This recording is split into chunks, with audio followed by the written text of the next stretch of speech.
Welcome back to another episode of the Casey Campbell podcast. Casey Campbell with you, of course, pleased to be joined by Aiden Moore of Battle Creek Lakeview Cross Country. How's it going?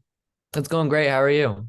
Doing well. Talk about how the year's kind of going so far. Yeah, it's going pretty good. We've had four meets so far, and yeah, we just ran our invite, and the guys took second, the girls took fifth, and yeah, we're looking pretty solid as a team this year. So It just seems like that. I know you've kind of been tearing it up yourself a little bit there. Just kind of talk about like what kind of the year that you're having right now because it's pretty good. yeah, so I mean, I obviously didn't expect to have the time that I had on Saturday, the 15:22. But yeah, I mean, so the year started, I ran at Portage Early Bird. I ran a 16:10. And so that was pretty solid. And then at St. Joe, I ran like 16:30-ish, which was not the best, but it was like a hot day. So it was whatever. And then the Casey invite, I ran like 16:03. And then my goal for the like our invite, I was like, okay, I have to get back into the 15s. Like I need to get back down there right now. And I need to just like stay focused because we kind of had like a week and a half break from the KC invite to our invite. So I got some really solid workouts in, really solid like weekends in. And yeah, it's just been like so unreal for the first few weeks of cross country so far. Yeah. What specifically have you worked on, this summer? What were some of the areas that you really focused in? For like okay. I focused on hills a lot. Um, and obviously because cross country has hills, so Yeah. and mainly working on my like top end speed for like the start of the race or to just like get out or like for the like end of the race. Because I wasn't really the strongest finisher in races like in the past cross country years.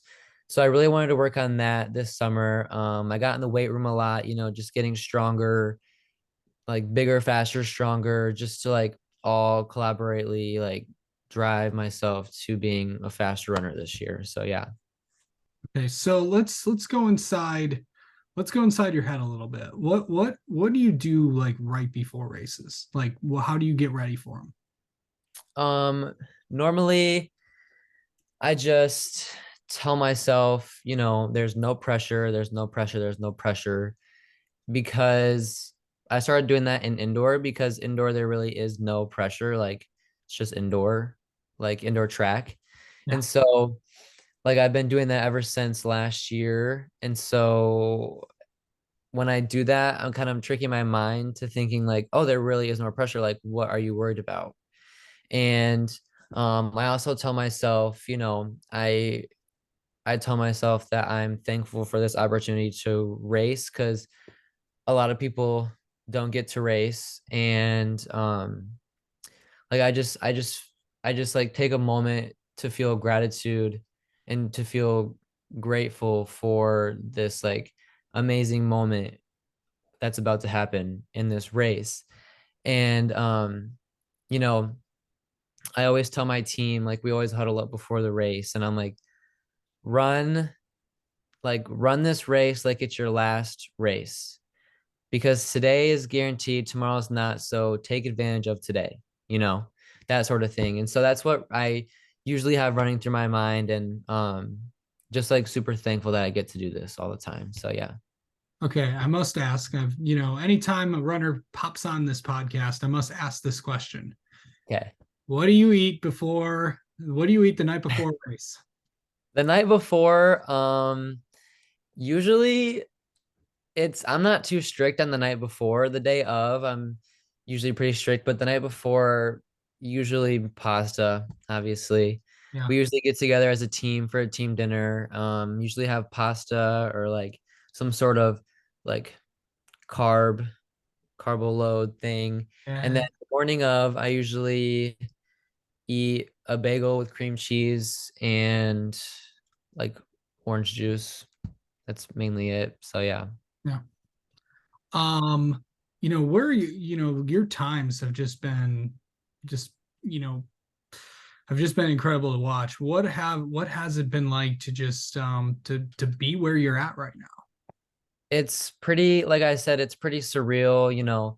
I didn't really have that time in mind for Saturday. Like, I was gonna try to go out for just like 15:45, but I had other plans that day in a way. So yeah, just being where I'm at right now with this time is pretty surreal. And then like my dad came up to me like after my cool down, I think, and he was like, "Have you checked ANET?"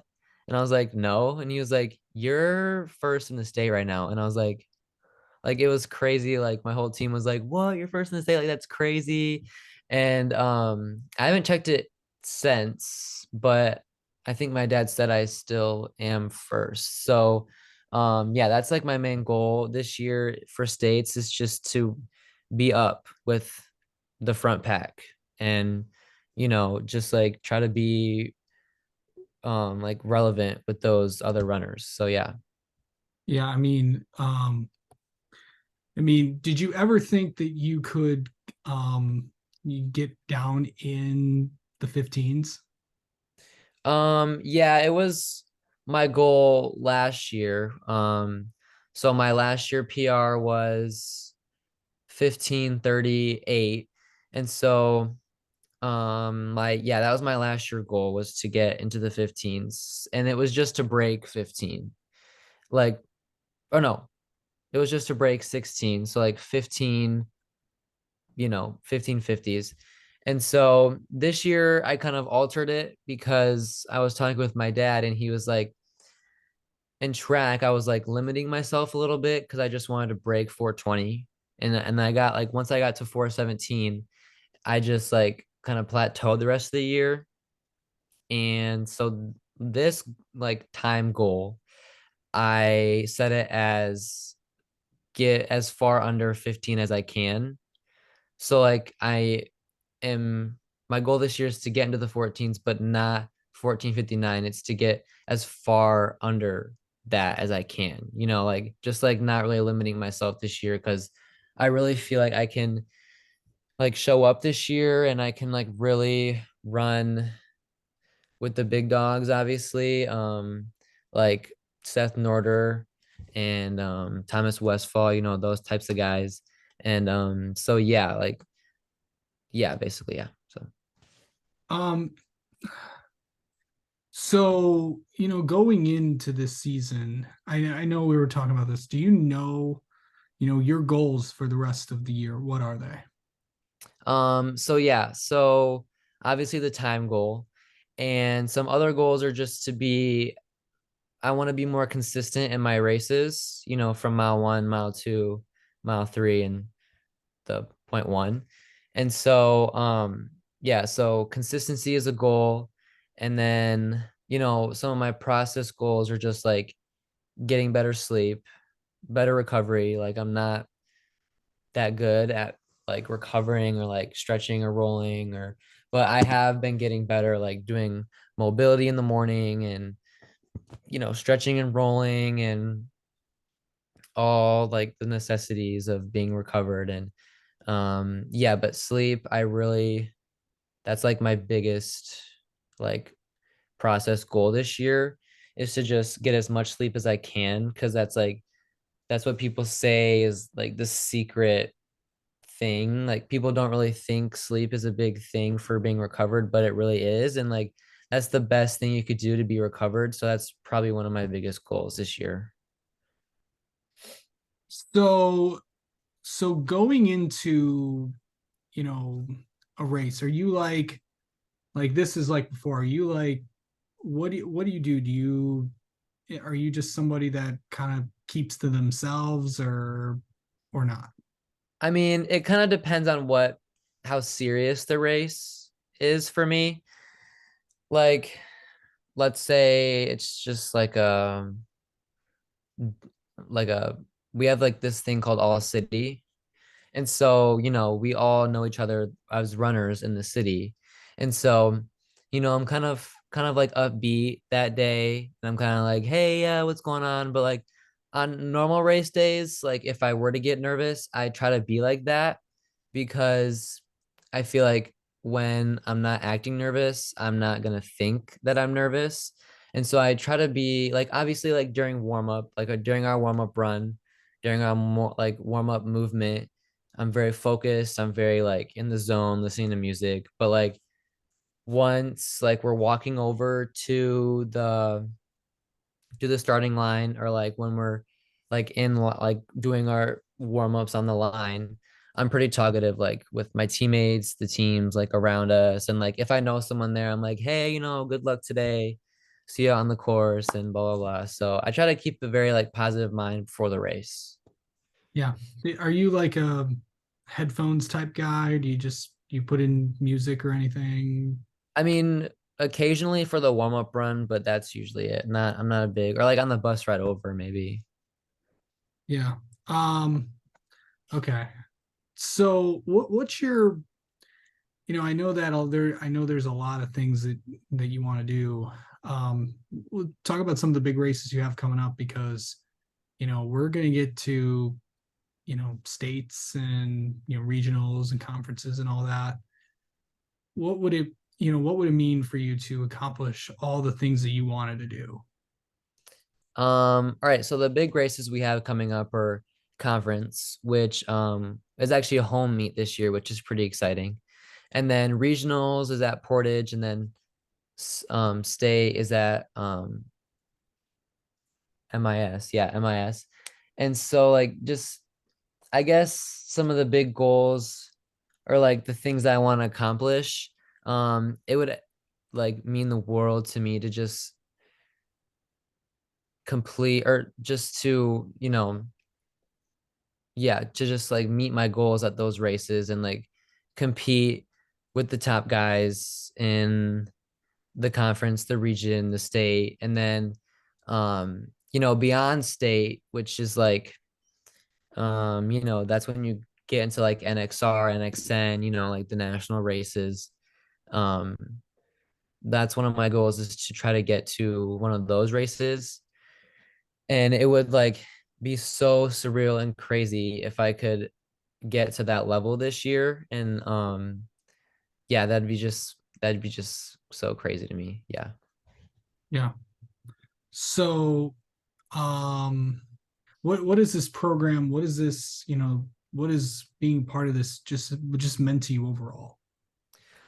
Um, just it actually means the world to me. Like I'm like in love with running. I've ran my whole life, and my families are big runners. My sister's in college. My dad ran track in college, and my mom was a she's a like an ex-marathoner, and my dad's like done a marathon.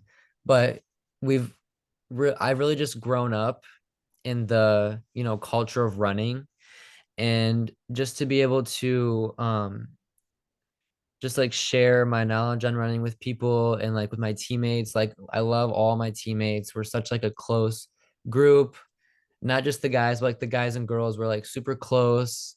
And I just like always look forward to going to practice and like seeing everyone there. Like if we have like a hard workout on the track, I'm like, hey, it's okay because like my friends are gonna be there. Everyone's going through it, and we'll all be okay. So yeah, just running as a whole is just very important to me, and just like the culture of growing up, like in just like the running media of like social media, or just like watching um watching pros on the TV with my dad for like track races or cross country races. And just like that's kind of like our relationship is like we're very into running, and like he sends me videos, and like I'll send him some videos, but he mainly sends me like a lot of videos about running, which I obviously appreciate because he just wants the best for me. And yeah, just the culture of running is just the best thing that I could ever ask for. Right. Well, let's get to know you a little bit, Aiden. How about that? Okay. So do you have any superstitions before a race? Um, I mean, I obviously eat the same thing, so that's kind of a superstition. Or like I I have a list on my like notes app, and like I have to bring everything on that list. And if I don't, I'm like I feel like I'm missing something. And so I always have to pack like warm up socks, race socks, and then like after socks, just because like I don't want my like feet to be wet or obviously like that. And I mean, I'm not too big on superstitions, but like I usually have to wake up like an hour before I leave just so I can feel prepared. And yeah, those are like the main things on race day. Yeah. What is an app on your phone that you can't live without? I'm gonna be honest, probably Instagram or TikTok, you know. I just obviously they're fun to be on, but like I get a lot of good information from TikTok, which like some people like my parents are like, "What did you learn on TikTok?" And I'm like, "Yeah, like TikTok is actually like kind of a good app that you can learn on and stuff like that." So yeah, probably TikTok or Instagram I can't live without. Yeah, I'm not on TikTok. Let's see. What is outside of running, outside of school, what do you like to do? I love to do art. Um, Probably one of my favorite things is to like draw or like create. I love hanging out with family, friends, walking my dogs. Um, yeah, I love, listening to music in my car, like going for like a drive and listening to music. So yeah, that's what I like to do. What's on Aiden's playlist? Um, it kind of depends on what mood I'm in, like if I'm in like I don't know, I have a lot of playlists, mainly like the Lumineers, Zach Bryan, Yeah, um, Morgan Wallen. I love Morgan Wallen. yeah. Yeah, those are like my main three artists right now. Okay. All right. Not to put you on the spot, but what is something people do not know about you? Hmm. Probably, I mean, probably that I mean, my close friends know that I like to draw, but like a lot of people don't, or like if they're in my art class, obviously, but like a random person probably wouldn't know that I like to do art or create. But maybe something deeper would be I like to spend, not, I don't want to sound like depressing, but like I love to like have alone time or like have me time. Yeah. And like I just love to just like not like kind of like I need a break from not like certain people, just like Yeah, from like everyone as a whole. totally get it. I Yeah. think And so I think everybody does. I mean, they always say that the most important person is yourself. yeah. Um, Yeah. yeah, and you need some time for yourself, and Mm. that's yeah. I mean, your friends will always be there for you, but Right, right. I think I know what you meant there. Yeah. Um, And I also love journaling a lot. That's another hobby I have. So, yeah. awesome. All right. Well, Aiden, thank you so much for coming on and talking with us, and let's have you Yeah. on sometime then, sometime Yeah. before the season ends. Yeah, for sure. Yeah. Thank you for having me, obviously.